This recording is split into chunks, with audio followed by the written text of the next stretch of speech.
Kim đại sứ về biến đổi khí hậu Hàn Quốc, ngài Ki San đại sứ Hà Lan tại Việt Nam,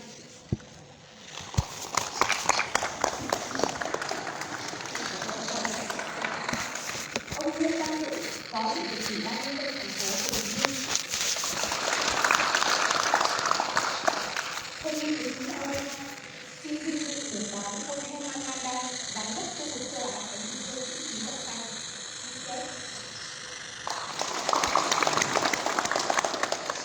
Ông Sakabumi, giám đốc quốc gia Việt Nam ngân hàng phát triển châu Á ADB, ngài muốn một chút vì đã có sự tình khác.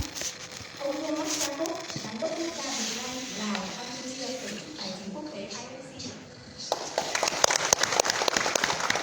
Ông Kim Evans, tổng giám đốc ngân hàng HSBC Việt Nam.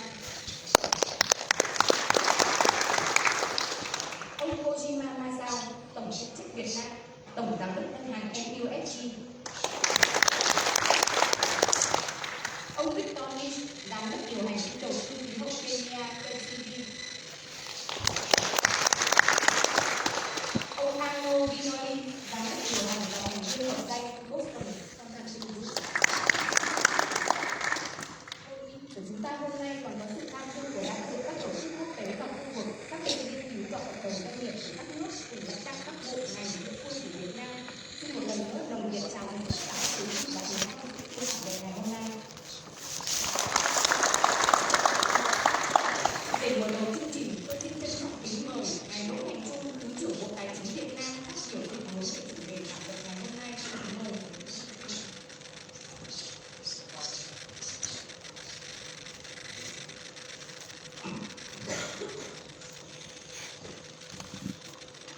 Kính thưa Rika Winston, kính thưa ông Joe Paris, Thủ tướng Cộng hòa Campuchia, ông Trung Kiêu, Thứ trưởng Bộ Đại sứ Trung Quốc và An Nhật Hàn, Thứ trưởng Bộ Nội vụ Trung Phó, thưa tất cả quý vị đại biểu, quý vị.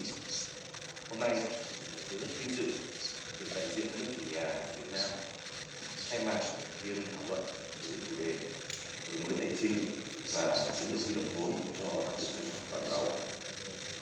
Với hiện diện rất nhiều vị lãnh đạo cấp cao của các quốc gia, các tổ chức quốc tế, các doanh nghiệp Việt Nam, doanh nghiệp nước ngoài, các bộ, ngành cũng như địa phương Việt Nam, phiên thảo luận ngày hôm nay sẽ là cơ hội quý báu để chúng ta cùng nhau thảo luận các giải pháp, chia sẻ những kinh nghiệm nhằm mục tiêu đạt được những mục tiêu mới thực chất, khả thi và có trách nhiệm trên cơ sở công bằng, công lý về đổi mới tài chính đối với sự thống nhất của chiến lược toàn cầu về huy động vốn cho các xanh. Trong đó, chúng ta chú trọng tới các cơ chế phối hợp, chính sách tài chính hiệu quả với các quốc gia và yếu tố then chốt nhằm đảm bảo sự thành công cho tăng trưởng toàn cầu. Trong đó có Việt Nam chúng tôi. Thưa các quý vị, như quý vị đã biết, tăng trưởng xanh là xu hướng toàn cầu không chỉ đạt được. Các quốc gia trên thế giới rất sâu sắc và yêu cầu cần thiết về sự bền vững, ứng phó hiệu quả với biến đổi khí hậu cũng như bảo vệ môi trường. Đồng thời, chúng ta phải chuyển mạnh mẽ sang định hướng tăng trưởng phát triển xanh. Việt Nam cũng không nằm ngoài những cái đó. Chính phủ Việt Nam thì đã thể hiện quyết tâm rất cao trong định hướng phát triển xanh trong con đường tham gia và thực hiện các cam kết quốc tế về phát triển bền vững cũng như biến đổi khí hậu.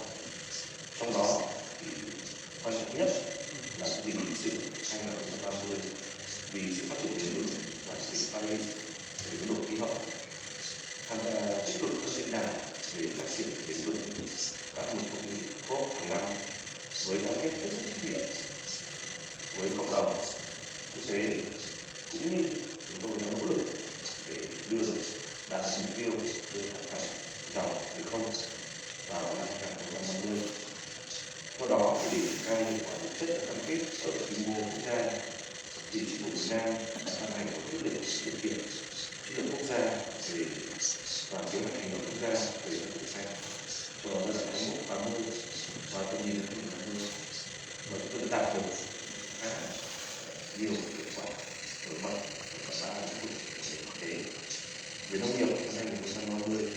thì diện tích canh tác hữu cơ đang tăng 4 lần lên sắp xỉ gần 500.000 hectare.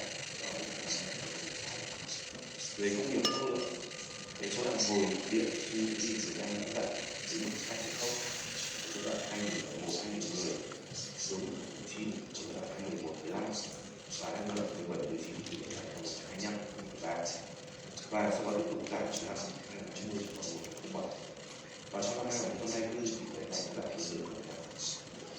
Có như thế thì việc điều chỉnh cái nỗ lực trong các ngành lĩnh vực đặc biệt là lĩnh vực và lĩnh vực sự sinh sống của kinh tế. Bên cạnh đấy thì về dịch vụ và dịch vụ xanh thì ngày càng được coi trọng trong xây dựng và khai thác với các loại hình dịch vụ gắn với môi trường ở cảnh quan thiên nhiên. Nhiều hoạt động dịch vụ du lịch đã được đẩy mạnh trong quá trình đổi xanh. Nó trải dài các cái hoạt động như từ mua sắm, tiêu dùng, chính xanh, du lịch xanh, v.v. Có một trong những kết quả nổi bật trong phát triển xanh của Việt Nam là sản phẩm chính xanh. Ví dụ xanh, một số tăng trưởng kinh xanh của Việt Nam ghi nhận một sự tích cực.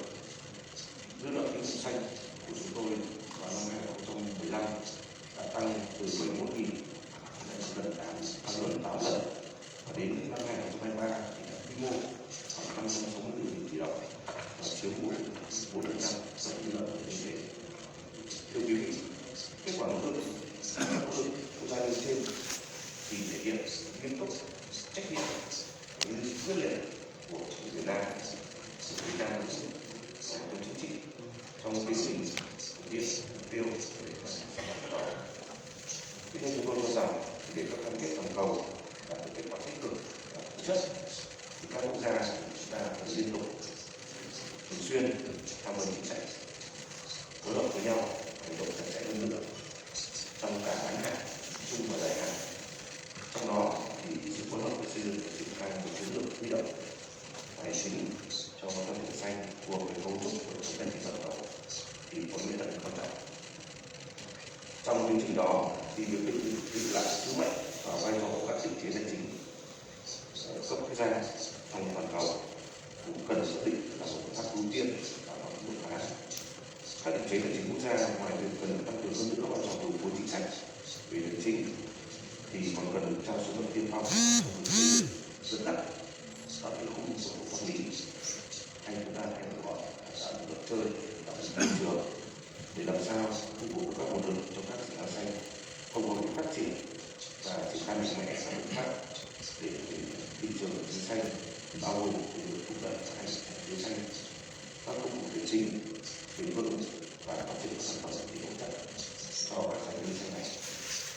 Các định chế tài chính quốc gia cũng cần được xác định là định chế trung tâm trong các tiến hành liên quốc gia nhằm triển khai các chính sách hỗ trợ doanh nghiệp tham gia vào các dự án xanh bao gồm chính sách ưu đãi về hỗ trợ trực tiếp về tài chính để giúp các dự án này có thể trở nên hấp dẫn hơn đối với các nhà đầu tư cả trong và ngoài nước.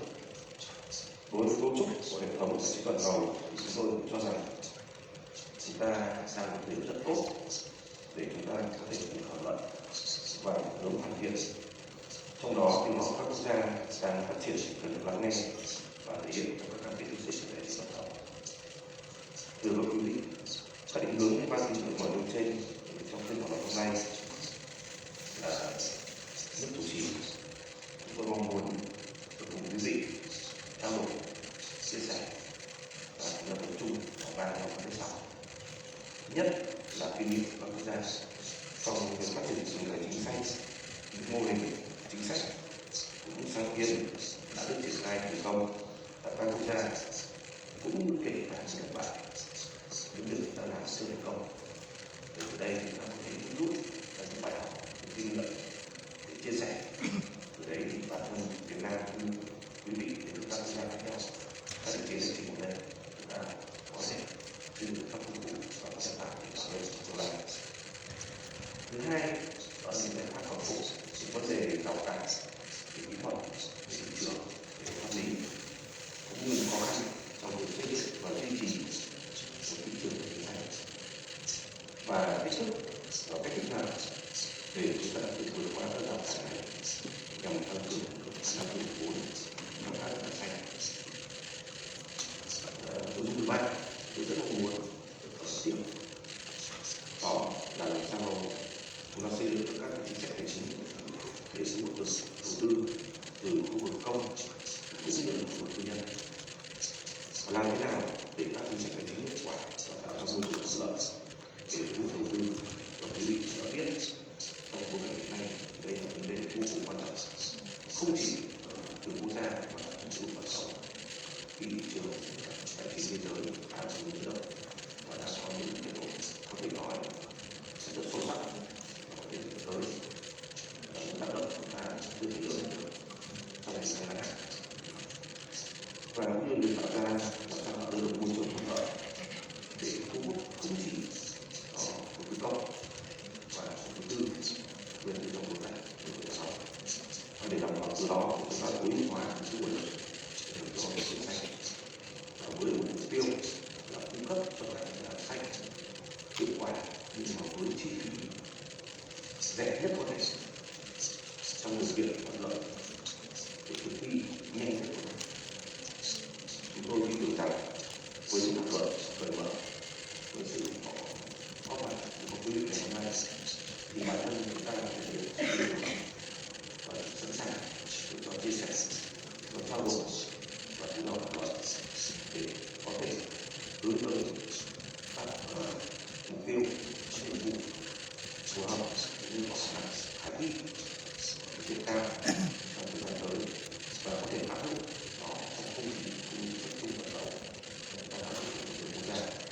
Và Việt Nam chúng tôi mong muốn thông qua luật sẽ được học hỏi và sẵn sàng chia sẻ với các quý vị phát triển hiện nay và hiện nay và cũng một lần nữa thay mặt cho nước chủ nhà, thay mặt cho Bộ Chính Việt Nam thì lãnh đạo chương trình cho tôi được gửi lời cảm ơn có mặt quý vị ngày hôm nay, gửi lời chúc của Bộ trưởng Tài chính và lãnh đạo của chương trình tới tất cả quý vị cùng gia đình.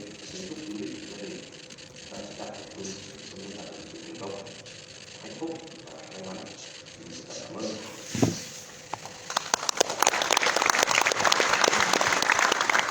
Xin trân trọng cảm ơn ngài Thứ trưởng Đỗ Hồng Trung với những định hướng thảo luận ngày hôm nay của Thứ trưởng. Các vị khách quý ngày hôm nay chúng ta sẽ bắt đầu chia sẻ cái nội dung và những cái suy nghĩ sâu sắc của tổ chức và cá nhân mình để góp phần cho thành công của bộ phim con chương trình đầu tư cũng như là trong thế hệ tương lai của nền kinh chúng ta. Đầu tiên tôi xin trân trọng kính mời bà Rebecca Winspan, tổng thư ký diễn đàn thương mại và phát triển Liên Hợp Quốc sẽ có bài phát biểu. Xin mời bà. Thank you very much, Your Excellency, Vice Minister of Finance Vietnam, distinguished panelists, esteemed colleagues, ladies and gentlemen. First of all, Vice Minister, thank you so much for the warm welcome to Vietnam, for the wonderful organization of this conference and of the PCOG. And we are really happy to be here in such an important moment. So we live in a world of extraordinary contradictions. Global wealth is nearly $500 billion. Yet, we struggle to mobilize the $4 trillion that we need to preserve the very planet this wealth depends. Financial markets process over $10 trillion every day. Yet, we ask ourselves how many of these are green or brown. We know that capital flows abundantly towards yesterday's economy in the assets that already exist, while tomorrow's ideas remain critically unfunded. Let me share 3 further points on this one. First, where does capital go? Is it economically rational what we are doing? The evidence increasingly shows that the highest returns now lies precisely in the transition economy. Last year, the renewable energy market crossed the $1 trillion mark. By 2030, it will have already crossed the $2 trillion. Electric vehicle sales are doubling every 18 to 24 months. Green building materials, circular economy solutions, and climate adaptation technologies consistently demonstrate robust growth numbers. The question is not whether trillions of dollars of value will be generated. The question is how these trillions will be shared. So far, opportunity remains unevenly distributed. Last year, developing countries, excluding China, received just 15% of global clean energy investment, despite facing the most severe climate impact. In Africa, home to 60% of the world's best solar resources, renewable energy investments were less than 2% of the global supply, less than 2%. Critical minerals are another example. Countries like the Democratic Republic of Congo, which supplies 70% of the world's cobalt, capture just 3% of the global battery value chain. This is neither sustainable nor just. This brings me to the second point. Finance, like water, follows the path of least resistance. The international financial architecture we have today was designed for a different era, one where environmental externalities were not taken care of, where risk was measured in quarterly returns rather than intergenerational impact, where climate vulnerabilities were not yet systemic. The result is a system where business as usual pushes capital flows downhill while green capital struggles uphill. Today, just as an important number, 3.3 billion people live in countries that spend more on debt servicing than education or healthcare. 3.3 billion people. Where developing countries pay 3-4 times more for capital, despite often having lower debt to GDP ratios and stronger growth prospects. Where our global financial safety net is not strong enough to mitigate market failure. At its core lies an asymmetry of risk perception, an imbalance in global governance representation, and lack of innovation many times. The rise of global south nations, such as Vietnam, offers us an opportunity to reimagine the system. In the Financial for Development conference to be held in June in Seville, in UNCTAD 16 to be held here in October in Vietnam later this year, are historic opportunities in this direction. For the international system, for example, to strengthen the multilateral development plan, to lower risk, strengthen guarantees, and scale up finance to crowd in private investment. Because in many of these countries in the developing world, the private capital is not coming along. They will need to be harnessed. They will need to be crowded in by the multilateral development plan. And as the minister said, obviously, this has to be matched by national policies, by rules of the game, like the Vice Minister was saying, by partnerships. So my final point is that the greatest obstacle to the green transition today is not longer about technology, but about policy. The tech we need largely exists. EVs are approaching price parity with combustion engines. Green hydrogen, carbon capture, batteries, all are following rapidly declining cost curves. Public-private partnership offers a promising path forward. Our research at UNCTAD shows that when multilateral development banks, governments, and private investors collaborate effectively, they can reduce the cost of capital for clean energy projects in developing countries in magnitudes that many times are higher than 20% less. So we have found also examples of 40% less. So digital solutions obviously also can help. Our findings show countries implementing digital platforms for investment procedures attract 8% more foreign direct investment. These digital tools not only streamline processes, but strengthen governance and reduce corruption. Another important innovation is standardized green bonds and sustainability-linked instruments, like the Vice Minister also referred to. As our latest World Investment Report shows, the green bond market has now reached $4 trillion in cumulative issuance. But growth, and this is concerning to us, growth has slowed significantly. And our explanation, according to our research, is that the concerns of greenwashing in sustainability funds have reduced net inflow by 60% last year. So we need well-defined product standards, robust sustainability disclosure, and effective third-party verification to restore investors' confidence. Your Excellency, history pivots in moments when societies reinvent their relationship with capital. The creation of central banks, the Bretton Woods Agreement, the advent of digital finance. Today we stand at another such inflection point, one where we must fundamentally reimagine finance not merely as a tool for wealth accumulation, but as the principal mechanism for planetary preservation and renewal. The question before us is not whether we possess sufficient capital for a green transition. We do. But whether we possess sufficient imagination to redirect these vast resources towards sustaining our collective home and future. I thank you.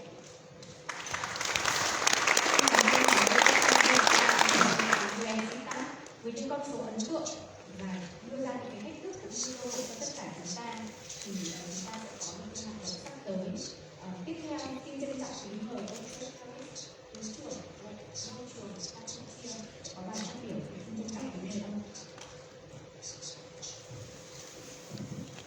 First, my respect to His Excellency Trưởng, Prime Minister of Finance of Vietnam, Excellency Rebecca Grace Pan, Secretary General of the UN, Excellencies, ladies and gentlemen, very good morning. It is my great honor to join this ministerial session at the 4th P4G Hanoi Summit. On behalf of the Ministry of Environment Cambodia, I extend our sincere gratitude to the Socialist Republic of Vietnam for their warm hospitality in this important event. Cambodia views the transition to a green economy as both an environmental protection and a strategic pathway to long-term national prosperity. Under the leadership of our Prime Minister Samdech Mohamad, our Cambodia has confirmed commitment to sustainable development. The Pentagonal strategy serves as our guiding blueprint, prioritizing resilient economic growth, effective governance, poverty alleviation, employment creation, and digital connectivity. Cambodia firmly focused on reducing its carbon footprint, enhancing the efficiency of use of natural resources, and actively promoting green investment. Cambodia has updated its national economic contribution, setting an ambitious target of a 42% reduction of the greenhouse gas emissions by 2030. To achieve this goal, Cambodia estimates its financial need for mitigation and adaptation will exceed $7.8 billion by 2030. Addressing the significant financial gap required concerning Cambodia actively working to attract green investment and believe that a collaborative financing approach bringing together government, private sector, and development partners is essential to unlock the critical resources needed for sustainable development in the country. I'm pleased to share that Cambodia, through the Ministry of Environment, has launched a circular strategy on environment, placing sustainability and climate resilience as its core, driving green initiative, advancing green energy transition, and safeguarding natural resources. Further, our long-term strategy for carbon neutrality by 2050 strategically highlights technology and financing opportunities, including direct access to the Green Climate Fund and other bipartisan financing mechanisms. These efforts are crucial in minimizing greenhouse gas emissions across key sectors, including energy, industry, agriculture, forestry, and waste management. Excellencies, ladies and gentlemen, we recognize that strong institutional capacity, regulatory coherence, and sound governance are fundamental pillars for attracting and sustaining green investment. Let this ministerial dialogue serve as a catalyst for a deeper partnership, bolder action, and a shared commitment to building a sustainable future. Together, through trust, innovation, and collaboration, we can share a future that is environmentally sound, digitally inclusive, and resilient for generations to come. I thank you. Thứ trưởng Bộ Tài nguyên Môi trường Campuchia đã chia sẻ những hoạt động cụ thể và để triển khai thực hiện mục tiêu tăng trưởng xanh của Campuchia. Tiếp theo, tôi xin trân trọng kính mời bà Andrea Tăng, Thứ trưởng Văn phòng Thủ tướng Singapore phát biểu. Xin trân trọng kính mời bà. Thank you. Vice Minister Nguyen, Excellencies, distinguished guests. 2024 was the hottest year on record and marked the first calendar year where global temperatures exceeded 1.5 degrees above pre-industrial levels. Asia, particularly Southeast Asia, will continue to bear the brunt of these impacts: heat waves, sea level rise, and extreme rainfall. Asia is currently at an inflection point. On the one hand, the need to mitigate and adapt to climate change comes at a hefty cost of at least US $1.1 trillion annually. But the failure to do so could lead to mounting economic losses and damages wrought by climate change. Globally, damage due to climate change is expected to cost an annual US $38 trillion by 2050, about 28% of global projected GDP. To raise the financing needed for Asia's transition, private sector capital to the tune of US $815 billion a year would be needed. Yet, several barriers hindering more effective capital mobilization still exist. This includes, first, high initial capital outlay. So green or transition projects may require a huge upfront capital investment that goes beyond what individual investors are able to bear. Second, the lack of expertise. Project development in Asia may not have sufficient expertise to prepare and develop projects to a bankable stage. And third, higher risks. Higher risks may be faced due to uncertainties in technologies deployed, countries' own domestic regulations, as well as foreign exchange risk. And lastly, fourth, long payback periods. This may be a result of long lead times in construction, challenges faced in securing the relevant permits to kickstart projects. Blended finance mechanisms can help to improve the bankability of these projects and potentially help to mobilize private capital for Asia's green transition. Governments, philanthropies could provide concessionary or risk capital in the form of grants and debt or equity at below market rates. Multilateral development banks, MDBs, can provide technical assistance through project development expertise, capacity building, and institutional support. And insurance players can provide innovative risk mitigation solutions at the project development stage. So to this end, Singapore has launched a blended finance platform known as Financing Asia's Transition Partnership, or FAST-T, to bring together international public, private, and philanthropic partners to support Asia's decarbonization and climate resilience. The finance vehicle will cover areas that are pertinent to Asia's energy transition, including the phase-out of coal, replacement of that of renewable energy, and grid infrastructure. Other decarbonization-related projects include investments in electric vehicles, batteries, and waste and water management. At COP29, the Singapore government announced our commitment of up to $500 million in concessional funding to match dollar-for-dollar concessional capital from other partners, including other governments, MDBs, and philanthropies. And we are in the midst of getting other sovereigns and MDBs now to contribute towards this base of concessional capital. The combined pool of concessionary capital will then be used to crowd in commercial capital to raise up to $5 billion to support Asia's green transition needs. And FAST-B is still in the process of reaching out to banks and institutional investors to draw in the commercial capital. So such efforts should be accompanied as well by enabling policies to raise investor confidence, such as by implementing energy and sectoral transition plans, shifting away from fossil fuel subsidies, and introducing tax incentives for green investments, for example. Second, the well-functioning carbon markets also present another way to facilitate Asia's access to private sector finance. At COP29, countries have agreed on the final building blocks that set out how carbon markets will operate under Article 6 of the Paris Agreement with strong standards of environmental integrity. This, we hope, will provide confidence in facilitating the trade of high-quality carbon credits. So in this part of the world, the development of carbon credit projects can help to curb the deforestation of tropical forests, mangroves, and peatlands. It is estimated that at a just price of just $20 per ton of CO2, the rate of deforestation in Southeast Asia could potentially be halved. Singapore is piloting the use of transition credits also to facilitate the early closure of coal plants in Asia and to replace them with cleaner energy sources. So these are termed transition credits, and they offer a source of financing to cover the revenue that would be foregone from retiring a coal-fired power plant early. So Singapore has brought together more than 30 ecosystem players to form the Transition Credits Coalition, or TRACTION, to look into the challenges and to propose solutions. So work is currently underway to ensure that these credits will be able to meet high integrity and quality requirements. The implementation of domestic carbon pricing mechanisms such as carbon taxes and emissions trading schemes can help facilitate and accelerate the development of carbon markets in Asia.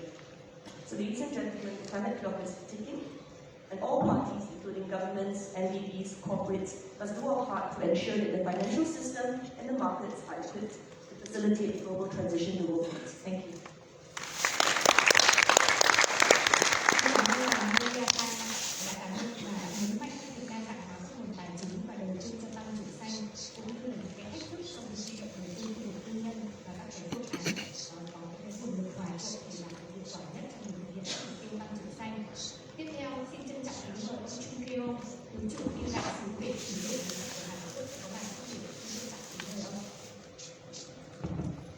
Good morning, Vice Minister Chong, Excellencies, distinguished delegates, ladies and gentlemen.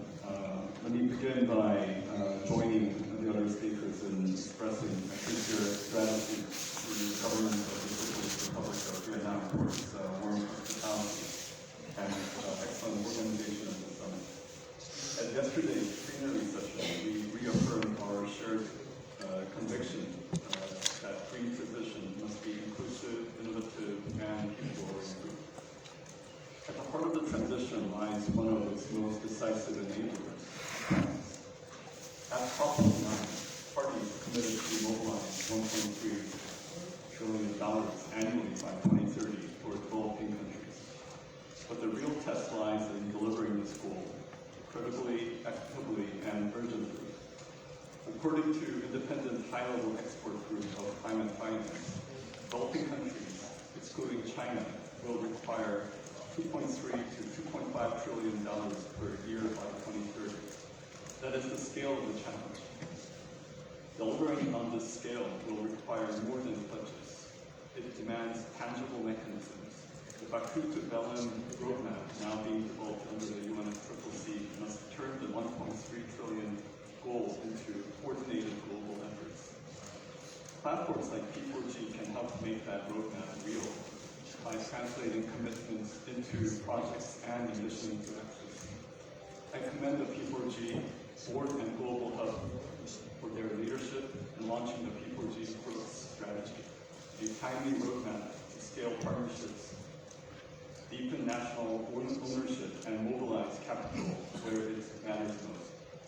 In the spirit of the strategy, I proposed 3 focus areas: adequacy, accessibility, and affordability as joint action points, where every stakeholders, governments, NDBs, donors, philanthropies, and innovators has a role to play. Without adequate finance, ambition remains promise, we must match the scale of the crisis.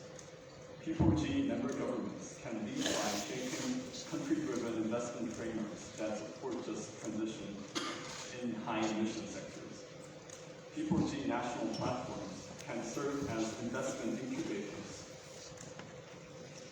bundling NDC-linked projects into bankable pipelines. NDBs should offer risk-sharing tools to attract private capital. P4G donor countries can enhance impact by aligning their contribution through co-financing arrangements, reducing duplication, and scaling solutions. Philanthropic organizations can provide catalytic capital to support early-stage climate solutions. Public finance should not set the limit of what is possible, but act as a lever to unlock far greater private investments.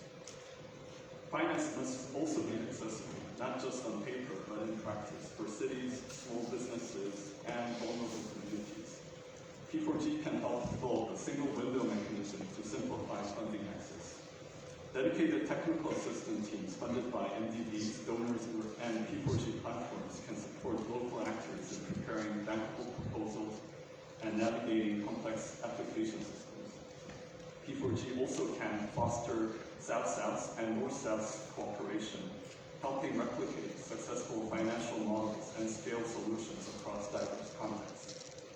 For many countries, the cost of capital remains a silent barrier. We must address this decisively and systematically. P4G donor countries and MDBs should expand hedging tools and concessional finance. P4G member governments, regulators, and central banks should develop clear green taxonomies and transition finance guidelines to strengthen market confidence. P4G could also host an annual Green Finance Lab, a collaborative space where policymakers, investors, and innovators co-design and test scalable blended finance solutions. These are not abstract ideas, they're implementable, and they are aligned with the ambition and direction of the P4G growth strategy. What is needed now is coordination and courage to act. The Republic of Korea is proud to contribute to this effort. Yesterday, my foreign minister, Cho Tae-yeon, announced Korea's pledge of $1.8 million to support P4G. This reflects our belief in the platform's unique value. At home, we are scaling up blended finance. The Korea Development Bank is expanding investments in subordinated bonds and equity to absorb early-stage risks. The government also provides interest support for green bond issuers to reduce capital costs. These are focused and catalytic efforts designed to unlock markets and accelerate transition. Ladies and gentlemen, the world's capacity to absorb climate shocks is nearing its limit. The transition to a low-carbon, climate-resilient future is no longer optional. It is essential. Adequate, accessible, and affordable finance is the foundation of the future. Let us work together through P4G and beyond to turn ambition into action and vision into results. On the road to Bellum and beyond. Thank you.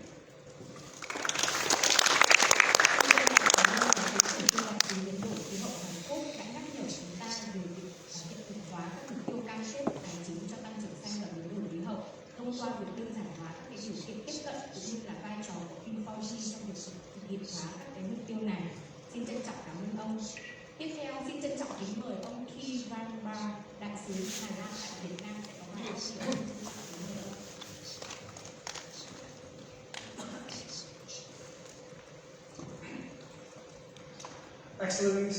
Excellencies, honored guests, ladies and gentlemen.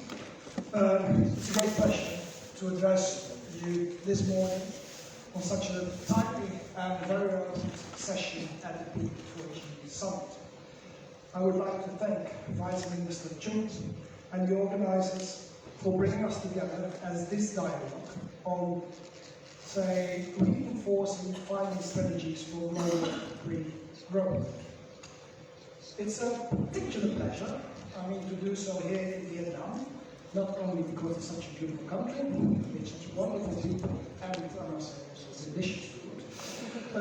It's also a country with which my country shares a long-standing partnership built on trade and investment, knowledge sharing and innovation. and a growing commitment to sustainability. As the Netherlands ambassador to Vietnam, I get to experience this valuable relationship every day. We are both countries shaped by rivers, deltas, and seas. And we both know that prosperity cannot come at the expenses of the environment. In fact, our shared experience has taught us something else. Sustainability and economic growth goes hand in hand. They need each other. Today's topic is not just timely, it's urgent. Countries like Vietnam and the Netherlands have committed to climate goals and recognize the need to adapt. But the financial flows to meet these ambitions need to improve further. Technical, legal, and market are still holding back investments that could and should be made. The good news is that we know what works. With policy frameworks, predictable regulations, strong pipelines of resources, affordable capital, and above all, trust between public and private partners. The Netherlands is working with partners worldwide, including here in Vietnam, to help strengthen these foundations, from green project development and knowledge exchange, to supporting blended finance and public-private partnerships, including through P4G. Our aim is to unlock not just funding, but confidence. Because confidence is key. When investors see clear direction from governments, and when projects are built on strong standards and local capacity, then capital follows, and flows. But we know that public effort alone won't be enough. The backbone of the green transition is the private sector. Through innovation, investment, and ability to scale. It's business that will determine whether climate ambition turns into climate action, and ultimately make it sustainable. Because when you can make money with it, the transition will drive itself. Let me give an example. In recent years, the Dutch companies have joined hands with Vietnamese partners to improve climate, smart agriculture, sustainable ports development, and circular economy solutions. These partnerships succeeded not only because of shared urgency, but also a shared sense of opportunity. Because green growth is not a burden, it's an opportunity waiting to be seized. By combining finance, technology, and collaboration, we can make the green transition a driver of jobs, innovation, and prosperity. P4G partnerships are a great example.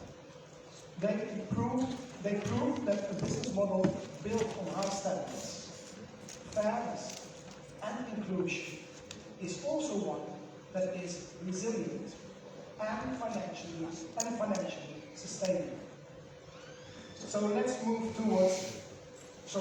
forward with that mindset, not just identifying gaps, but closing, not just analyzing barriers, but breaking them together.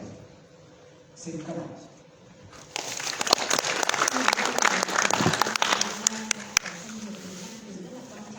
Innovation, technology, finance and cooperation and environment. Xin cảm ơn ngài. Tiếp theo xin trân trọng kính mời ông Nguyễn Văn Dũng, Phó Chủ tịch Ủy ban nhân dân thành phố Hồ Chí Minh sẽ có bài phát biểu. Trân trọng kính mời ông. Kính thưa ông Tổng thống Trung, thưa quý vị đại biểu, các vị quý, tôi rất vinh dự được đại diện cho Ủy ban nhân dân Thành phố Hồ Chí Minh tham dự và phát biểu tại phiên thảo luận quan trọng cấp bộ trưởng trong khuôn khổ hội nghị thượng đỉnh V40, một diễn đàn có ý nghĩa đặc biệt trong việc kết nối các chính phủ, doanh nghiệp và tổ chức quốc tế cùng chung tay thúc đẩy tăng trưởng xanh và phát triển bền vững toàn cầu. Đối với Thành phố Hồ Chí Minh, một trung tâm kinh tế lớn của cả nước, đang trong quá trình chuyển đổi mô hình tăng trưởng theo hướng xanh, sáng tạo và phát thải thấp. Hội nghị V40 là cơ hội quan trọng để tiếp cận các xu hướng phát triển bền vững toàn cầu, học hỏi kinh nghiệm quốc tế và tìm kiếm các cơ chế hợp tác hiệu quả về tài chính, công nghệ và đổi mới sáng tạo. Đây cũng là dịp để thành phố hiện cam kết mạnh mẽ trong việc cùng chính phủ Việt Nam thực hiện các mục tiêu quốc gia về tăng trưởng xanh, đồng thời khẳng định vai trò tiên phong của thành phố trong tiến trình phát triển bền vững và hội nhập quốc tế. Từ năm 2011 đến nay, Việt Nam đã từng bước hoàn thiện hệ thống chính sách liên quan đến tăng trưởng xanh và tài chính xanh. Cột mốc quan trọng nhất là việc Thủ tướng Chính phủ đã ban hành chiến lược quốc gia về tăng trưởng xanh giai đoạn 2021-2030 và tầm nhìn đến năm 2050. Một trong những trụ cột chiến lược là huy động nguồn lực tài chính xanh, với định hướng thúc đẩy các tổ chức tài chính, doanh nghiệp, đặc biệt là doanh nghiệp vừa và nhỏ đầu tư vào sản xuất kinh doanh theo tiêu chí tăng trưởng xanh. Từ mục tiêu quốc gia về phát triển kinh tế xanh, Thành phố Hồ Chí Minh đã chủ động ban hành và triển khai nhiều cơ chế chính sách và thúc đẩy tăng trưởng xanh, lồng ghép các định hướng xanh vào quy hoạch và kế hoạch phát triển kinh tế xã hội, đồng thời đặt trọng tâm và chuyển đổi mô hình tăng trưởng, thúc đẩy mô hình sản xuất và tiêu dùng bền vững. Một dấu ấn đặc biệt là việc Quốc hội đã thông qua nghị quyết số 98 về thí điểm các cơ chế chính sách đặc thù phát triển Thành phố Hồ Chí Minh. Trong đó, nhiều chính sách mới liên quan đến đầu tư tài chính, quản lý đô thị, khoa học công nghệ và đổi mới sáng tạo, phát triển giao thông xanh đã tạo hành lang pháp lý mạnh mẽ. Thành phố huy động hiệu quả các nguồn lực xã hội, đặc biệt là tài chính xanh, để đầu tư vào các lĩnh vực chiến lược như năng lượng tái tạo, kinh tế tuần hoàn, hạ tầng xanh và các ngành nghề xanh ưu tiên. Thành phố đã chủ động tạo không gian đối thoại chính sách và kết nối nguồn lực thông qua diễn đàn kinh tế Thành phố Hồ Chí Minh lần thứ 4 năm 2023 với chủ đề tăng trưởng xanh, hành trình hướng tới phát thải ròng bằng không. Và với vai trò là trung tâm tài chính và đổi mới sáng tạo quốc gia, Thành phố Hồ Chí Minh có tiềm năng thu hút mạnh mẽ dòng vốn đầu tư các nhà đầu tư trong và ngoài nước thông qua các cơ chế tài chính mới như trái phiếu xanh đô thị, quỹ đầu tư xanh, PPP xanh và tín dụng xanh dành cho doanh nghiệp khởi nghiệp trong lĩnh vực năng lượng, công trình xanh và logistics bền vững. Từ thực tiễn triển khai tại địa phương và nhìn từ tầm nhìn quốc gia, chúng tôi cho rằng để đổi mới cơ chế tài chính và huy động hiệu quả các nguồn lực cho tăng trưởng xanh trong thời gian tới, Việt Nam cần triển khai đồng bộ một số nhóm giải pháp trọng tâm sau. Thứ nhất là cần tiếp tục hoàn thiện khung pháp lý và cơ chế chính sách hỗ trợ tài chính xanh. Đây là nền tảng then chốt để thúc đẩy thị trường vận hành minh bạch, hiệu quả. Thứ hai là cần đa dạng hóa các nguồn lực tài chính xanh. Các tổ chức tài chính, đặc biệt là hệ thống ngân hàng, cần đóng vai trò tích cực hơn trong phát triển các sản phẩm tài chính xanh. Tăng cường hợp tác quốc tế là chìa khóa để phát triển thị trường tài chính xanh hiện đại và hội nhập. Thứ ba là cần sớm xây dựng hệ tiêu chí tiêu chuẩn đồng bộ cho thị trường trái phiếu và cổ phiếu xanh. Cần có các chương trình đào tạo chuyên sâu về ESG, hỗ trợ doanh nghiệp xây dựng chiến lược chuyển đổi xanh và phát hành trái phiếu xanh, trái phiếu ESG phù hợp với từng giai đoạn phát triển. Thành phố Hồ Chí Minh cam kết sẽ tiếp tục là một địa phương tiên phong trong triển khai tài chính xanh, đóng góp tích cực vào quá trình chuyển đổi xanh của quốc gia, đồng thời là đối tác năng động, đáng tin cậy cộng đồng quốc tế vì một tương lai phát triển bền vững, phát thải thấp và thịnh vượng cho mọi người dân. Xin được trân trọng cảm ơn. Thành phố Hồ Chí Minh được mệnh danh là hòn ngọc Viễn Đông và là điểm đến đầu tư của Việt Nam. Kính thưa các quý vị, chúng ta vừa lắng nghe các quý vị đại biểu chia sẻ quan điểm, tầm nhìn và đổi mới tài chính chỉ dẫn huy động vốn cho tăng trưởng xanh toàn cầu.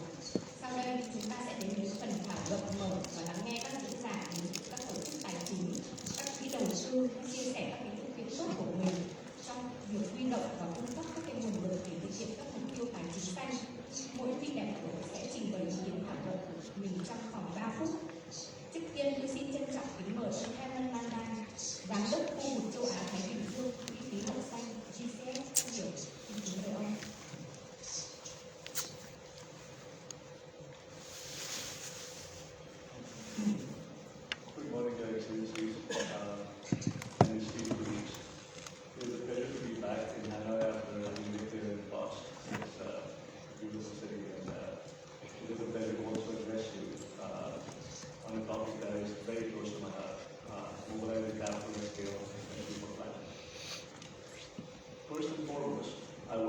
extend my gratitude to the government of Vietnam, the Vietnam Ministry of Finance, and the P4G Secretariat for organizing this summit.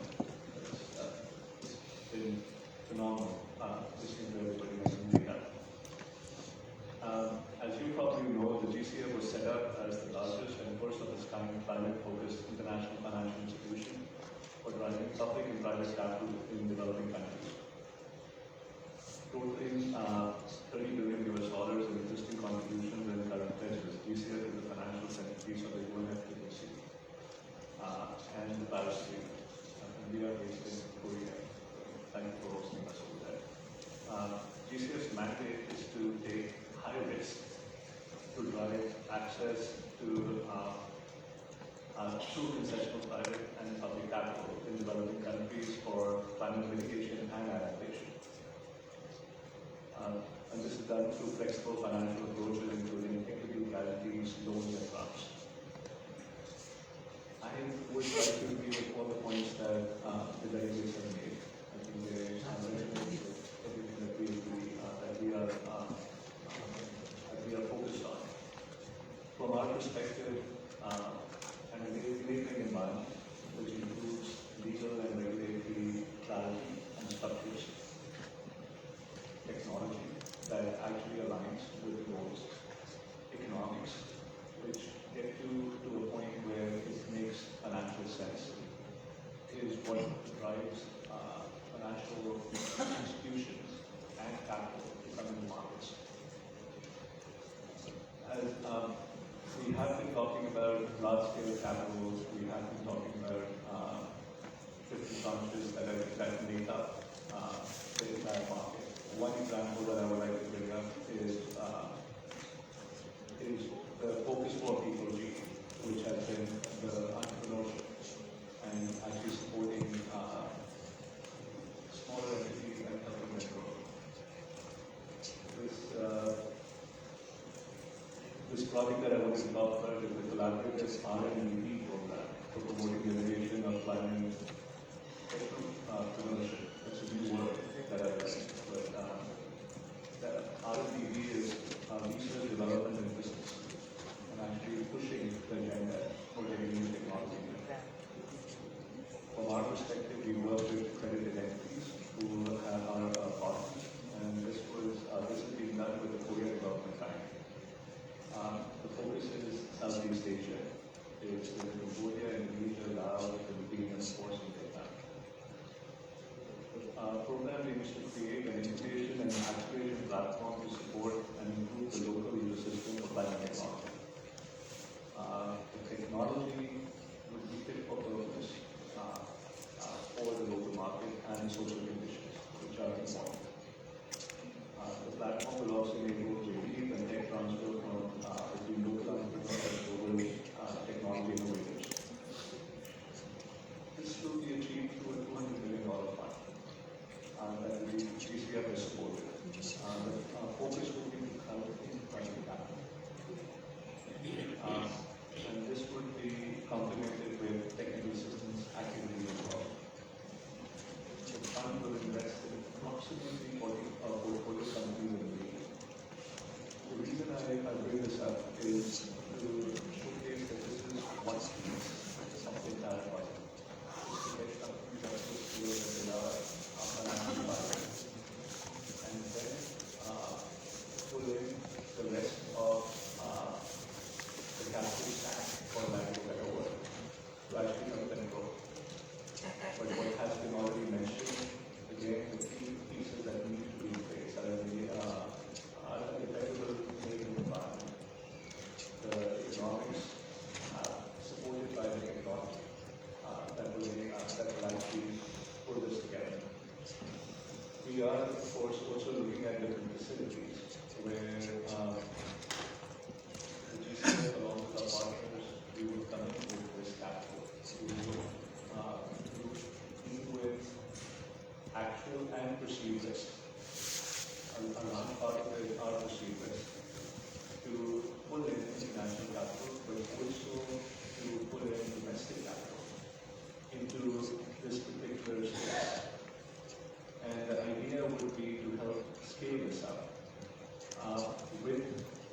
the right structures in place. The path to a sustainable future requires concentrated effort from all of us, and that, when I say all of us, includes the public and the private sector. It can't be done with just one of the one part of the puzzle. By fostering the innovative financial tools, PPPs, and developing tailored solutions for local contexts, this would help balance in capital. Some of the initiatives that we're talking about would take us to a point where the de-risking mechanisms help the transition. But post that, we expect the private sector to take it forward. And that also gives time to the different governments and the public sector to take those regulatory changes if needed to help support that scale up. Frankly, from our perspective, everybody around this table and beyond, we should be able to maximize our resources and drive a successful green transition. I won't say any more, but thank you again for inviting me over here. This is very easy. Đã chia sẻ các phương thức và công cụ tài chính của GCS hoạt động tại khu vực châu Á và Thái Bình và mong rằng sự cải tổ của GCS tại Việt Nam sẽ hỗ trợ tăng cường tiếp cận các quốc gia phát triển trong đó có Việt Nam. Trân trọng cảm ơn ngài. Sau đây tôi xin trân trọng cảm ơn. Xin trân trọng mời ông Santanu Chakraborty, Giám đốc quốc gia Việt Nam Ngân hàng Phát triển châu Á ADB. Xin mời ông. His Excellency, Deputy Minister Jordan, Honorable Minister of Education, distinguished guests, ladies and gentlemen, it's indeed my great pleasure to be speaking at this prestigious gathering to contribute briefly to our collective efforts in mobilizing much needed financing for global green growth. Over the past few days, we've had extensive discussions and shared views on the importance of accelerating the green transition at the global level. Let me reiterate the enormous investment need to speed up the global green transition. It's much talked about. A transition that is sustainable, inclusive, and human-centric. ADB's estimate of investment needs for regional countries to adapt to global warming ranges between $102 billion and $431 billion annually. We are falling far short, as was mentioned in the speaker. The Asia Pacific region recorded only $34 billion of track adaptation financing in 2021-2022. The situation calls for urgently accelerating public and private investment flows in a timely manner and at scale. To do that effectively, countries should focus, in our view, on the following critical areas. First, specifying greening goals and targets into projects and programs at national and municipal levels to guide effective implementation. Having quality, bankable projects ready is a fundamental prerequisite to attracting financial resources and putting them into use for building climate adaptive assets and enhancing the economic activities. We are not seeing a lot of bankable financing projects on this project. There's a lot of money around chasing such projects, but it is personal view in many of our countries of operation is that bankability of the projects is really falling far short of what's needed. So this basically requires scaling up technical capacity at various levels amongst a wide range of stakeholders, especially vulnerable communities. Second, it is crucial that global resources, both public and private, are mobilized to support developing countries in the effective execution of quality projects and programs that contribute to climate goals as well as improving inclusiveness. This requires, we just mentioned, strong partnership of relevant stakeholders in the public and private sector, developing countries' governments and development partners, as well as effective engagement with local communities to deploy financing, green technologies, and human resources distinguished participants, ladies and gentlemen, with that approach, let me share some aspects of ADB's innovation to scale up climate finance in Asia and the Pacific. In the public finance arena, ADB recently refined our capital utilization methodology to increase our lending headroom and develop innovative structures like the Innovative Finance Facility for Climate in Asia and the Pacific. This basically enables us to increase our available resources to support our developing member countries' demand up to $36 billion a year from the current level of about $24 billion. By 2034, we are expecting our lending capacity to go up to $36 billion. That's a 50% increase from our current level. We are also actively seeking to facilitate regulatory work for developing large-scale climate-adaptive infrastructure projects and making such efforts more financially attractive, with a view to catalyzing private investment to augment public sector resources, possible through public-private partnership. Just yesterday, I was approved a $1.5 billion railway project in the Philippines, for instance. That's $1.5 billion straight climate adaptation. So we have the capacity, we have the balance sheet, we're looking for capital in projects, both of the public and the private sector. Moreover, ADB is active in promoting green and sustainable finance in the capital markets of our member countries. We introduced the Green, Social, Sustainable and Other Linked Bonds Initiative, the GSS Plus initiative, in 2020 to support the issuance of GSS Plus bonds. Through this program, we have so far catalyzed over $3.5 billion in issuance across the region, which in turn have led to about $13.5 billion in subsequent issuances and mobilization. We've also supported through the ASEAN Capital Markets Forum, ACMF, the development of the ASEAN Sustainable and Responsible Fund Standards, establishing the minimum disclosure and reporting requirements to ensure compatibility, uniformity, and transparency on par with international practices. This initiative has significantly bolstered the mobilization of domestic resources and has successfully attracted foreign investments and into local capital markets, showcasing the tremendous potential for both local and international investors. Occasions and platforms like the P4G Summit and the panel session today are very important venues for us to collectively strengthen our collaboration and commitment for more effective resource mobilization and execution of interventions to accelerate the green economy transition at global scale. ADB, as the leading multilateral bank in the region, stands ready to work with all stakeholders in this important endeavor. I very much look forward to hearing all your insights and what importantly working through the economy. Thank you very much. Việt Nam đã nhấn mạnh sự đổi mới trong cách thức huy động và giải ngân nguồn tài chính xanh. Xin cảm ơn ông. Sau đây tôi xin được trân trọng kính mời ông Thomas Jacob, giám đốc quốc gia Việt Nam và Campuchia, tổ chức tài chính quốc tế IFC, phát biểu. Xin trân trọng mời ông. Thank you. Vice Minister of Finance, honored guests, ladies and gentlemen, good morning. Just last week, a UN report indicated that Vietnam would be the 11th most at-risk country in the world from a macroeconomic perspective due to the impact of climate change associated with Vietnam's unique geography and carbon-intensive industry.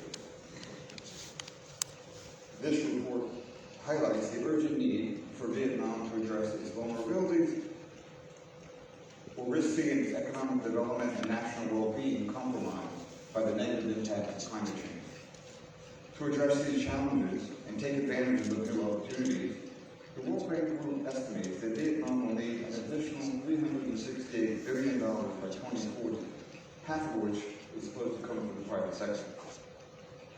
However, Vietnam's financial sector faces significant constraints in support of its transition to a more sustainable economy. Despite capturing 80% of domestic savings, Vietnamese banks allocate only about 5% of the resources to climate projects. Meanwhile, bond markets are underdeveloped and unable to raise the large amounts of capital needed to both grow the economy and to make it more sustainable. In $24 billion in climate-related bonds issued between 2016 and 2024. This highlights the urgent need for capital market development to mobilize climate finance scale. 3 suggestions are offered. These are relevant for Vietnam, but also for many countries around the world. And some of these recommendations have been mentioned by other speakers, but I think they're worth repeating. First, the government should prioritize clear, adaptable regulations. In the emerging climate finance space, fundamental guidelines such as green taxonomies are essential. Learning from regional examples like Thailand's traffic light system, which distinguishes between green, transitional, and harmful activities, can help countries like Vietnam implement clear regulations that can drive climate investment. Regulations also that can adapt as the market develops. Second, banks must enhance their capacity to provide climate finance. This includes building expertise to identify and assess green projects and designing innovative products for the market. It also means integrating robust environment, social, and governance standards into lending practices and aligning sustainable finance frameworks with international standards. Third, Vietnam must reduce its reliance on the banking sector by strengthening capital markets and leveraging innovative financial instruments such as green and blue bonds, which help mobilize capital at scale and share risk. Blue bonds, for example, can help finance projects that benefit ocean and river economies, preserving scarce water resources which are threatened by rising sea levels, plastic waste, and industrial pollution. Blue bonds are highly relevant for countries like Vietnam, and coastal areas account for about 48% of GDP. Vietnam's dependence on the Mekong Delta for food security and export makes this asset class even more important. But the blue economy is not just about risks to be mitigated, it's also about opportunities to be seized. A recent IFC study indicates investment potential of up to $90 billion in the blue economy across select emerging markets, including Vietnam. And there are even greater opportunities within the broader spectrum of climate and sustainability-related assets. In conclusion, Vietnam stands at a critical junction and must act decisively.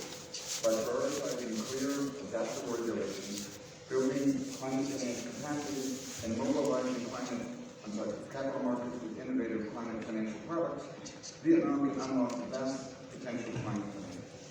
Such an approach will help ensure Vietnam is able to achieve its net zero ambitions, sharpen its competitive edge, and drive economic growth that is both sustainable and people-centered. Thank you.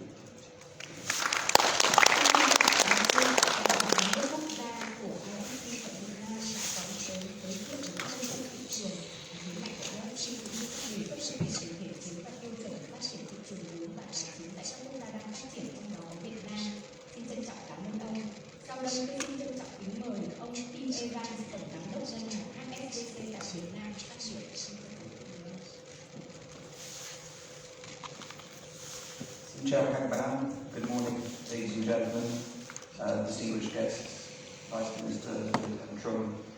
Thank you for inviting HSBC, one of 2 banks here at this important event to discuss how to help finance the transition to net zero.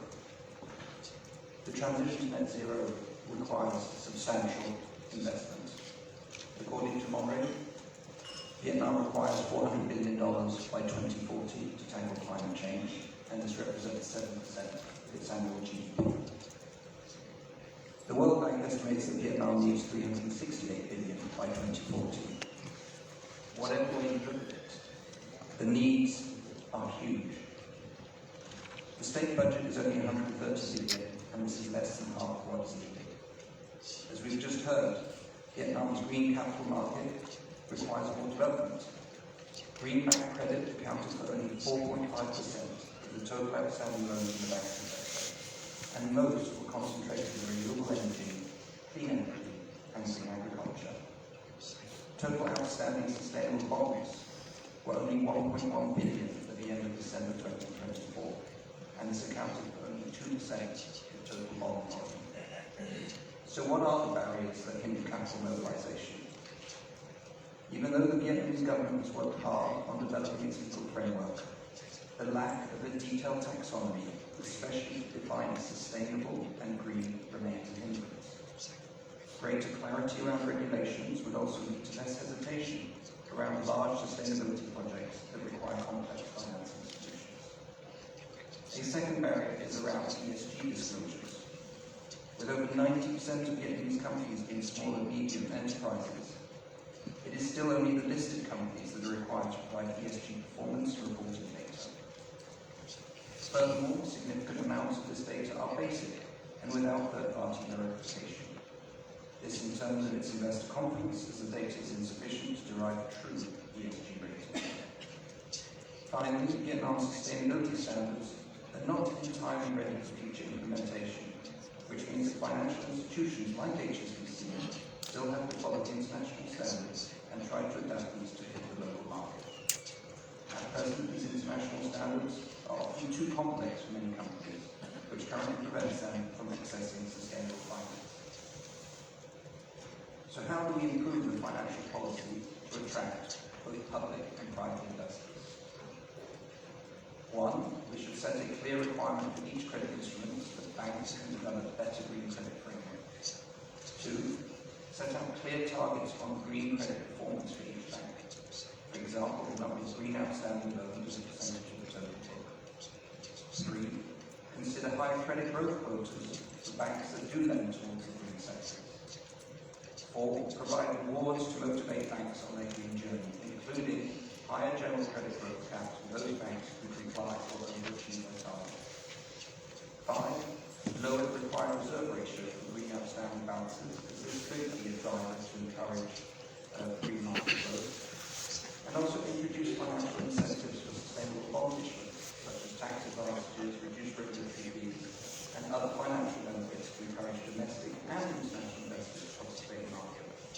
For example, in Singapore, they introduced a sustainable bond grant scheme in 2017 and the green and sustainability loan grant scheme in 2021, which has lowered the barriers to entry for sustainable bond issuance. Finally, we need to consider blending public and private sectors into supporting the green transition. Sustainable infrastructure investment is often held back by a lack of projects that are sufficiently attractive to conventional investors. So blended finance vehicles such as Pentagreen, which is a joint venture between Temasek, Singapore and HSBC, could be one possible solution to overcoming some bankability issues and provide the catalytic finance that is required through a combination of public and private capital going towards sustainable infrastructure. These types of partnerships between public and private sector could help crowd in additional private finance. The demands for finance are so great, and the only way that we will all succeed is if we work together.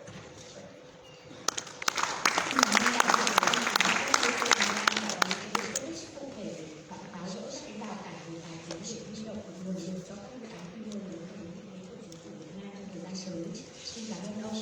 Tiếp theo, xin trân trọng kính mời ông Kojima Masa, Tổng giám đốc phụ trách Việt Nam, ngân hàng MBHG.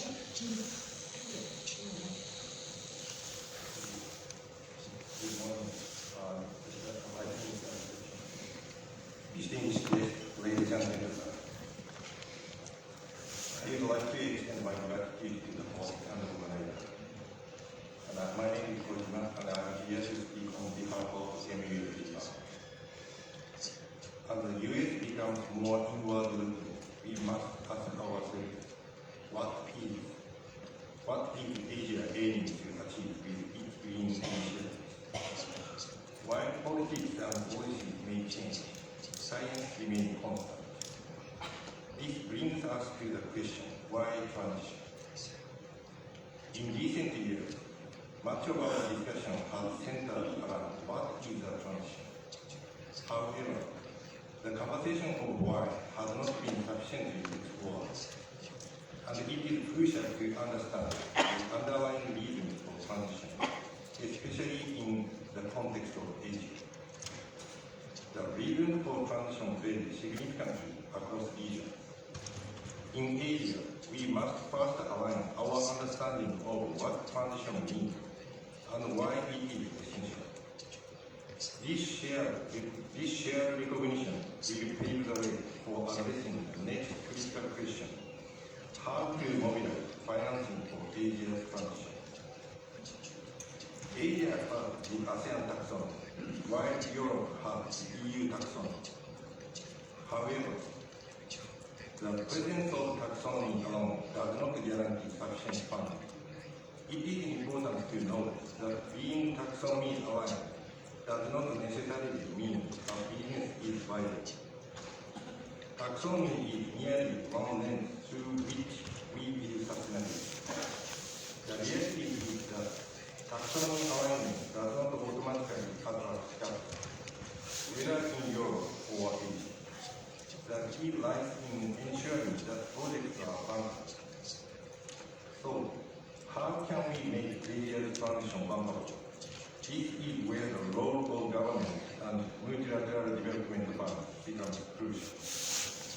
We need to engage in meaningful discussion about what action government should take and how MED can support these efforts to make transition projects financially viable. The Just Energy Transition Partnership serves as a valuable platform for the private sector to understand national policy. However, it is not enough to make transition projects bankable. We must make the demand visible and discuss how the supply side, including financial, can support their transition effectively. At MUFG, we have extensive global experience and a unique perspective from Japan. We understand that the projects that contribute to Asia's sustainability goals must be financed. Those that cannot be funded only by the private sector need public financing to share the risk. Otherwise, the money won't flow. If the money doesn't flow, everyone suffers. It is not a nice to have, it is a must-have. MUFG is fully committed to Asia, and we continue to see vast opportunities for growth in this region. We are well positioned to catalyze opportunities as the region's energy transition accelerates and ESG financing markets mature and develop. As one of Vietnam's leading holding banks, MUFG will also continue to play its part for the country's long-term prosperity and growth. The Vietnamese government's commitment towards working with the private sector to face the climate challenge will continue to be important for us all. Just as MUFG remains steadfast in supporting our clients with these unprecedented times, we will continue to work with the Vietnamese government to develop domestic financing solutions and infrastructure to state investment for the country's future. In conclusion, the discussion we are having today are vital. We need to make demand for transition projects visible and ensure that they are not only sustainable but also financially viable. These discussions are already taking place in forums such as the Asia GX Consortium, led by JFSA. By working together, we can create a robust financial ecosystem that supports green transformation and drives green global green growth.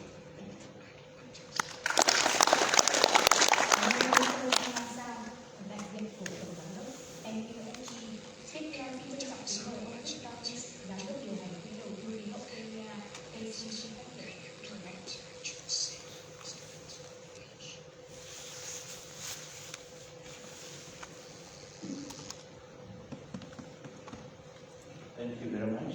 And follow the already established protocol. Just begin by saying that green finance gap across the globe is one of the aspects of green growth financing that continues to widen, just because of complex web of technical and legal and market-related barriers. But allow me to step this discussion a bit, because for the many speakers who have been ahead of me, there is a lot of high-level discussions around climate financing and green growth.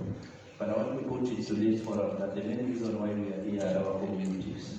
And so if the structures that we have put in place to be able to address climate resilience through financing are not adaptable enough to the private sector and other non-private actors which address the real needs of our communities, then we need to look at what we are talking about and what we have designed to actually create meaningful impact. I will give you an example. Over the last 3 days, most of us have gone through the exhibitions, and we have seen small and early-stage enterprises that are trying to develop and market technologies that can improve livelihoods. While it is important to note that there is inconsistent supply of pipeline that could absorb large tickets of capital. It is also important to note that appropriate financing to the pioneers and the innovators that we have interacted with in the last 3 days has been lacking. And so this is an area that really needs to be addressed if we really want to achieve sustainable green growth. For example, as I went through the exhibitions under the P4G financing, most of the early stage enterprise they really want to share what their technologies are south to south, and some of them are seeking opportunities of financing facilities that can help them do that. It is important to recognize that even the established enterprises started as early stage enterprises and innovators, and so it's important for the global infrastructure to be able to address growth and be part in the partnership of these enterprises to grow. I will further give you an example that all over the globe there is a lot more investment required to be able to address climate adaptation, for instance. Some of these are very context-specific initiatives that if finance does not align to the context of those regions and the markets, then it would be inappropriate and it would be finance that cannot be absorbed to really create change in those markets. Additional example to this is, for example, women-owned enterprises, and I want to speak about this because it's important to note that globally and more so in Africa, 39% of enterprises that are generating over 2.7 trillion in revenues are actually women-owned enterprises. And these enterprises are just receiving 1.9% of the venture capital resource that is available. That is very disproportionate, despite the fact that they are delivering high returns per dollar invested. So really, if we want to see growth and really if we want to see replication of technologies to communities and to segments that require and segments that have been marginalized with green financing, we have got to be a lot more focused and appropriate. So in this event, there are a cluster of impact investors that are trying to address matters that relate to early stage financing and growth stage financing, one of them being Kenya Climate Ventures. But the most important aspect of what we have got to do is also to ensure that there is an appropriate inflow of financing into the early stage fund managers, maybe climate fund managers or other fund managers that are seeking to address the underserved markets. While NPVs address the higher markets and with larger ticket sizes, it's important to note that even the large and established businesses once grew from smaller businesses, and therefore, if we want to achieve a continuum growth of markets, then we have also have to address market barriers that are challenging early and growth stage enterprises. Just to conclude, it is important to also note that bringing the climate finance gap therefore requires not only more capital but also appropriate capital deployed, and with an intentional focus on inclusivity, catalytic structures, policy interventions, and localized capacity support that recognizes and nurtures the untapped potential of underserved innovators and scaling enterprises. Thank you.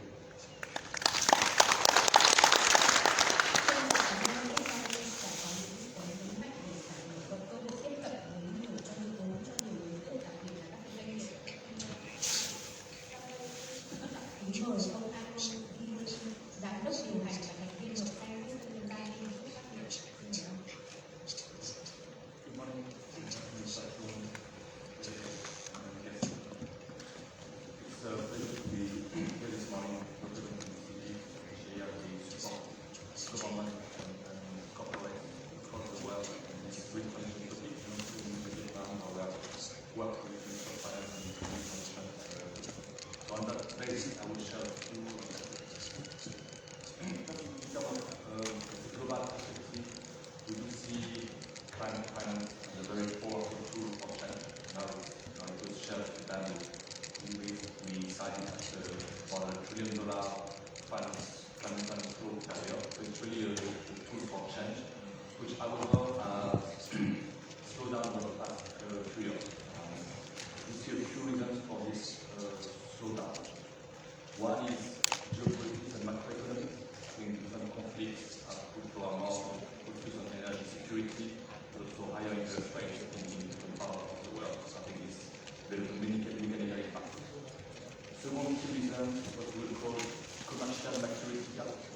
reality is few of the green projects of the past years are proven to be less profitable with longer return than expected. And sometimes for some emerging technologies, no clear path to viability without public support.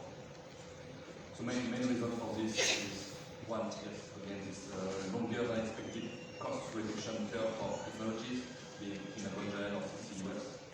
Number two is also different willingness to pay from different players for green solutions. And number three also probably longer or lower than expected incentive from the government, which in turn have not really made business case for green projects. I think for this topic we see a bit a need for more de-average or customized green finance solution, most probably opportunity for private sector to scale technologies in wind and solar. But on the other hand, still a need for strong support from government and finance for more emerging technology. So more de-average and customized financing solutions for green projects. And the third factor we see in terms of slowdown of green finance is what I would call misalignment between donors and receivers. In a lot of topics underlining standards, legal frameworks, and even expectations.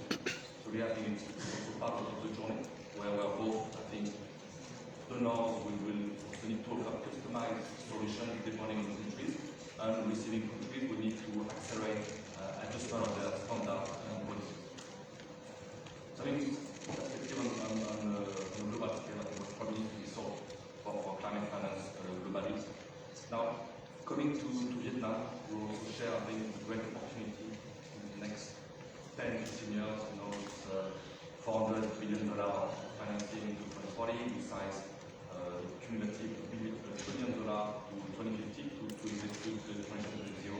We at stake, you know, a significant GDP increase and quality jobs, being also part of this green transition. And to make this happen short term, having recommendations across 4 key areas. Number one, unlocking the demand. I will share the same view as our colleague from ATB. At this exact moment in Vietnam, there is a lack of good green projects, more than lack of green funding. And to unlock this demand, a few ways. One, again, I think releasing the green economy taxonomy, which is in preparation, but also releasing first batch of green economy incentive. How do we support green economy sectors in Vietnam? On this demand, 2 other ideas and perspectives. The third one would be accelerating or providing an easy pathway for green projects, lowering the burden for green projects, and also some tactical ideas such as creating national green project database for funder projects. Number 2 key area would be unlocking the flow of green finance, easing international financing institutes to unlock the flow into Vietnam, but also supporting commercial banks, private entities through incentives such as tax for green loan, tax rebate for green loan or even interest subsidy. Third key idea is starting this green pilot project spread. There's different names, being pilot project or central mechanism. But how do we get more of this green project, starting and deployed while full legal framework being wished? And I think last dimension for consideration is known but still important, raising communication and awareness about green finance and climate change topics, especially in provinces and mid-sized SME companies. We see a very significant gap in understanding and awareness, especially when we go to provinces and mid-sized companies. Thank you for considering our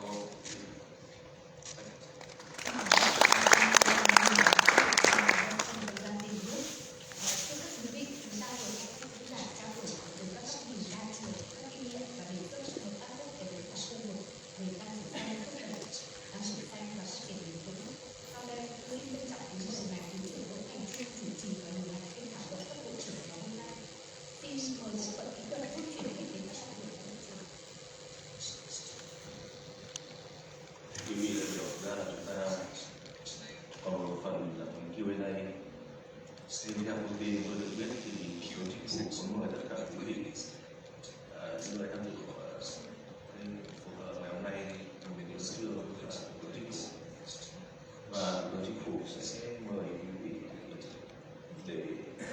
xuống phòng khánh tiết tại tầng 1 vào lúc 14:45.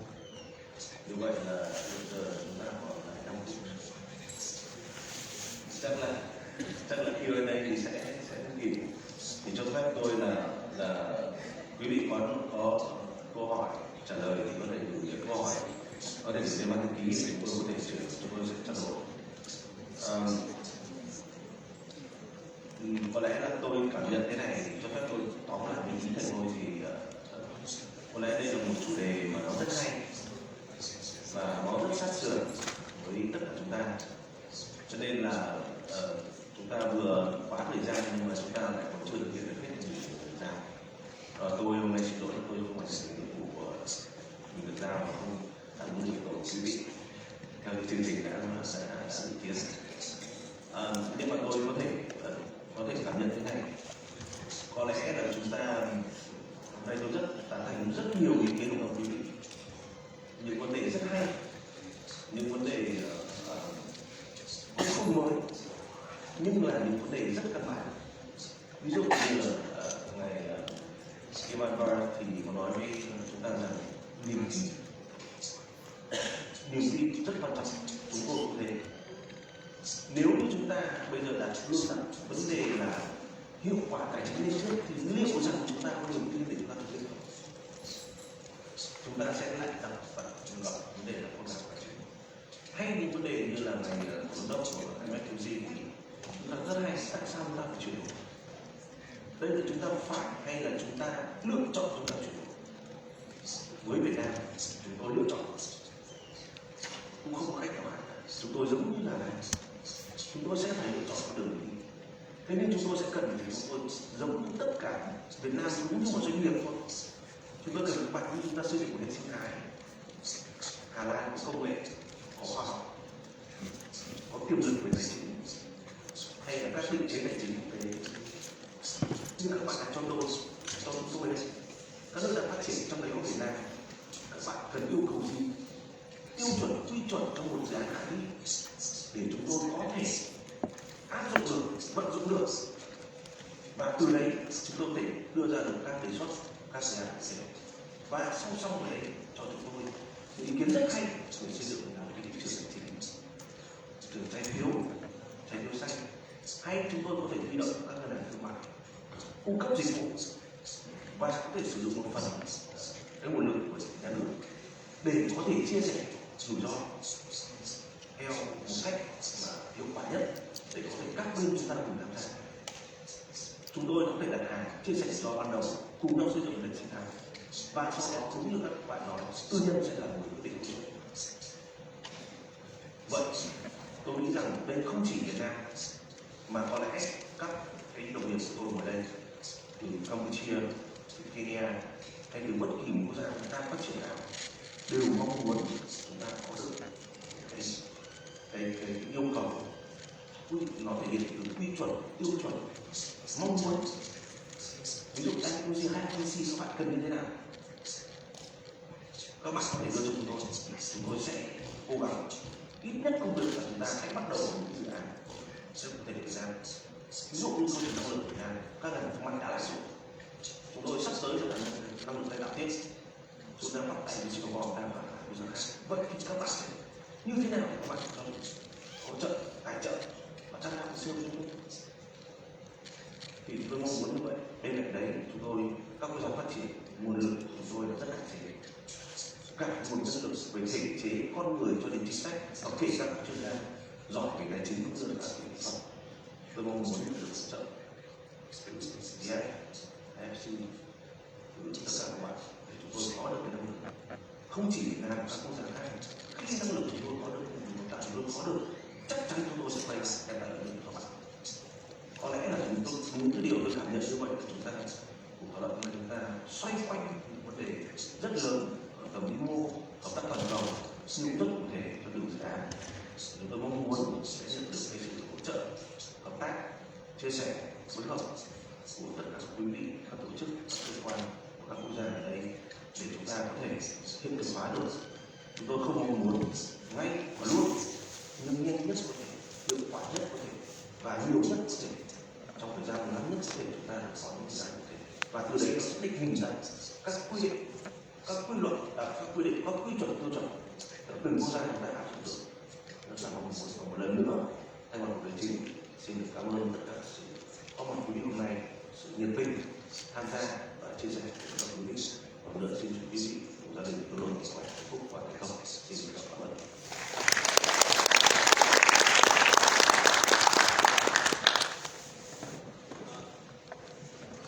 Please, you can move to the first level.